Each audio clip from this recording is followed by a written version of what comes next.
নমস্কার বন্ধুরা, আমি ঋত্বিক আর আমাদের চ্যানেল ভবিষ্যৎ দৃষ্টিতে সকলকে স্বাগত।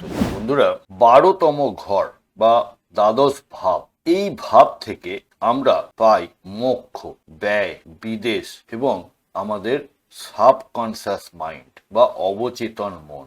আর এখানে যখন কেতু অবস্থান করে, অর্থাৎ কেতুর অবস্থান এই 12তম ভাবে যখন হয়, যেহেতু কেতু নিজেই ত্যাগের কারক, তাই দ্বাদশ ঘরে কেতুর অবস্থানকে জ্যোতিষশাস্ত্র মতে অত্যন্ত উচ্চমানের আধ্যাত্মিক যোগ বা মোক্ষ লাভের সংকেত হিসেবে ধরা হয়। যাদের 12তম ভাবে কেতুর অবস্থান, তারা জানবেন যে বিধাতা পুরুষ আপনাদের পৃথিবীতে পাঠিয়েছেন এক বিশেষ আধ্যাত্মিক উদ্দেশ্য নিয়ে। জন্মস্থান থেকে দূরে বা বিদেশের মাটিতে আপনার উন্নতি অবধারিত। আপনি দূর দেশে গিয়ে মানসিক প্রশান্তি খুঁজে পাবেন।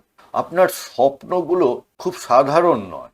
অবচেতন মনে আপনি অনেক সময় ভবিষ্যতের আভাস পান বা মৃত প্রিয়জনদের সান্নিধ্যও অনুভব করেন। টাকা খরচ করার ক্ষেত্রে আপনার মধ্যে এক ধরনের উদাসীনতা কাজ করে। বিলাসিতার চেয়েও পরোপকার বা ধর্মের কাজে আপনি বেশি ব্যয় করেন। একা থাকতে আপনি ভয় পান, বরং নির্জনতা আপনাকে অদ্ভুত এক মানসিক শক্তি দেয়। আপনি ভেতরে ভেতরে একজন প্রকৃত যোগী।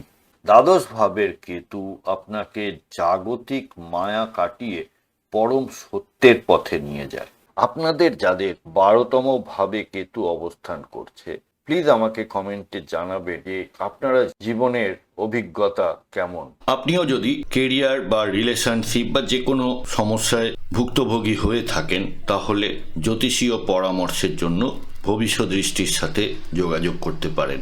নিচে ওয়েবসাইট এবং হোয়াটসঅ্যাপ নাম্বার দেওয়া রইল।